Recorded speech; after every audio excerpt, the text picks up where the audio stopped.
adab dalam melaksanakan ibadah puasa menurut Imam Ghazali adalah saunul jawarih anil kabaih. Saunul jawarih anil kabaih. Dalam melakukan ibadah puasa katanya tak pelihara segala anggota tubuh lahir daripada melakukan akan perbuatan yang keji. Selama tengah terlaksanakan puasa, supaya nyak berilah nilai pahala puasa katanya adalah terjaga ubena anggota tubuh katanya daripada melakukan perbuatan yang keji. Tak pelihara mata, beruh takalan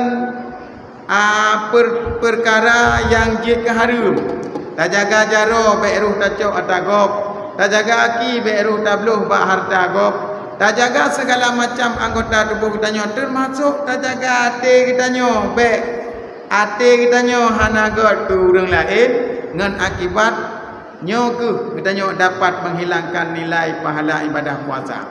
Hadirin para jamaah Jumat yang dirahmati Allah, inilah adab-adab dalam melakukan ibadah puasa menurut Imam Al-Ghazali.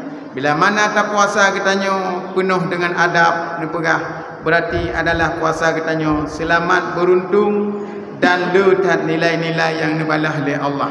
Di dalam Ramadan adalah sabah dapat buat kontipluh kebalah. Tetapi di luar Ramadan man jaa bil hasanah falahu asyru amsalihah. Barang siapa yang melakukan satu hasanah di luar Ramadan kebalah oleh Allah 10. Tabah dapat buat tipluh kebalah. Tetapi di dalam Ramadan mudha'afah.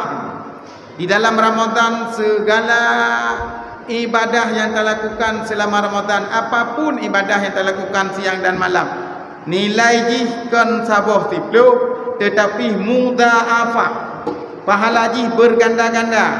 Berganda-ganda bukan hanya kebajikan, berganda-ganda perbuatan yang terlakukan di dalam Ramadan bukan hanya perbuatan ibadah, tetapi perbuatan dosa pun diganda-ganda.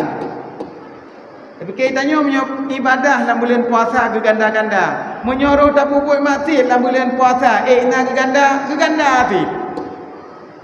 Tamu zina dalam bulan Ramadan, ke ganda-ganda dosa zina cukup raya. Karena ke ganda-ganda amal ibadah di dalam Ramadan, mudha'afah pun amal kejahatan yang terlakukan di dalam Ramadan. Baik, tapi jid tak puput kejahatan dalam Ramadan kerana hana getulih tu.